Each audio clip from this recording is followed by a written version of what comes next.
Pernahkah terlintas di benak kalian bahwa cuaca bisa dimanipulasi oleh manusia?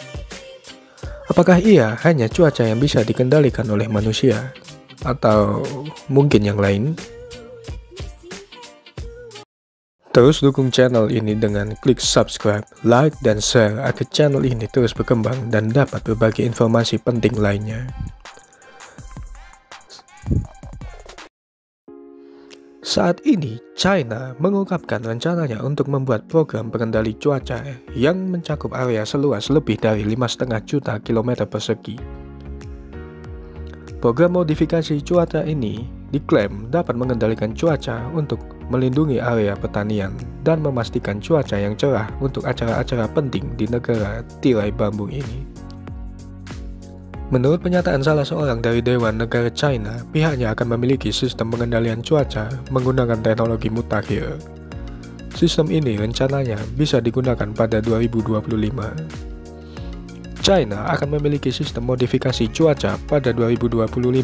Terima kasih untuk terobosan dan penelitian teknologi, kata sumber tersebut dikutip CNN Jumat 1 Januari 2021. Sumber lain menyebutkan, total area hujan salju buatan akan mencapai lebih dari 5,5 juta kilometer persegi dan modifikasi penggantian hujan salju harus melampaui 580.000 kilometer persegi.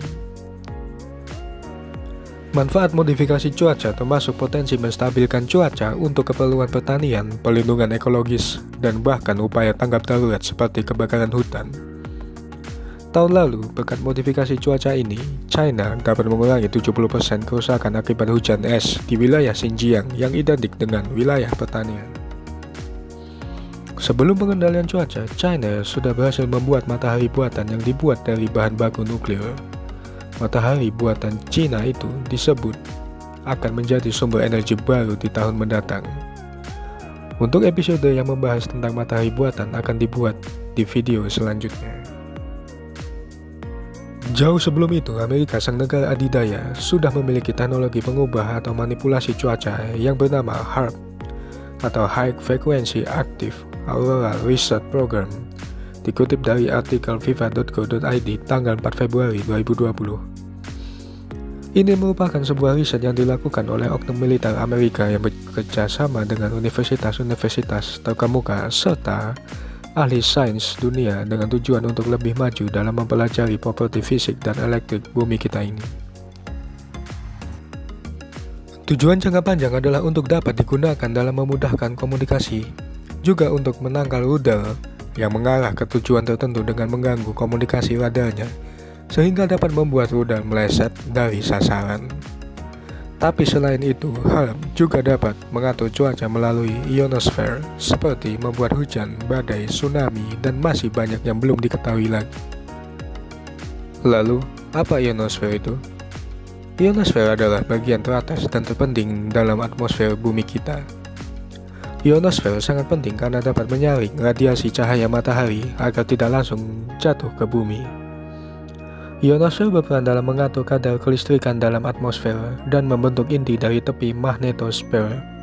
Ionosfer juga memiliki kegunaan lain bagi manusia, yaitu mempengaruhi gelombang penyiaran radio jauh dari tempat-tempat yang ada di bumi. HAARP sendiri terletak di Alaska, Amerika Serikat. Lebih tepatnya lagi, HAARP berada di Gakona, Alaska. Stasiun ini memiliki banyak antena transmitter yang bisa menembakkan frekuensi gelombang radio, baik rendah dan tinggi, ke atas atmosfer bumi.